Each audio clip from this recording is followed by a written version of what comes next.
It's a struggle many of us share, getting a good night's sleep. Yeah, there are medications to help treat insomnia, but there's also another treatment offered right here in Asheville that many people don't know about. Tonight in a special report, News 13's Lauren Brigman shows us how this therapy works.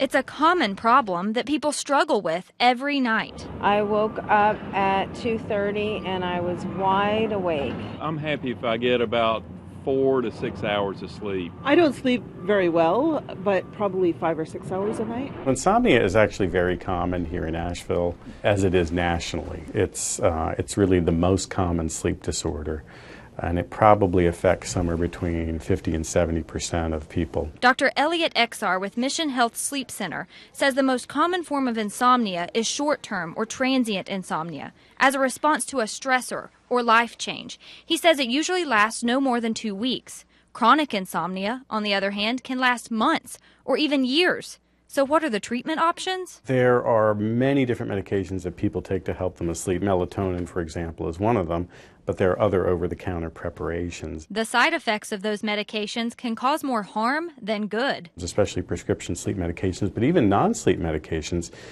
can be a hangover effect in the morning, especially in older folks, sometimes confusion, even an increased risk of things like falls.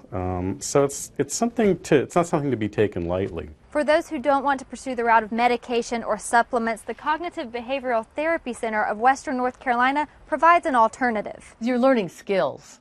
You know, once you have those skills, you can use them whenever these issues start to crop up. Insomnia being no discriminator, even clinician Lisa WOLFE says cognitive behavioral therapy for insomnia, or CBTI for short, helped with her personal sleep struggle. But I had one night where basically I didn't sleep at all, and I'd never experienced that before, and I was able to get up and function, but then it was the next night where the problems began. Beginning with a patient assessment, the therapy is geared to uncover the barriers in a person's life that prevent them from getting a good night's sleep. Helping me recognize kind of the struggle that I was in and ways to kind of step out of that struggle, because a lot of insomnia has to do with just our internal fight.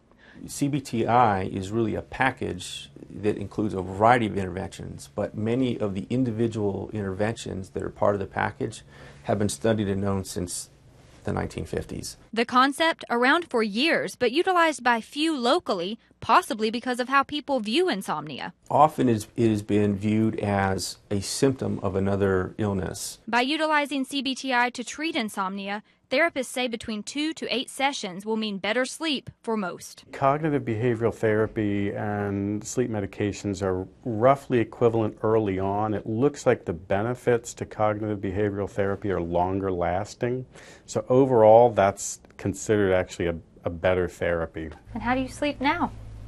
Actually, I'm sleeping pretty good. In Asheville, Lauren Brigman, News 13. Locally, CBTI is offered at the Cognitive Behavioral Center of Western North Carolina and the Asheville VA Medical Center. For more information on the services to help battle sleep disorders, visit our website, WLOS.com.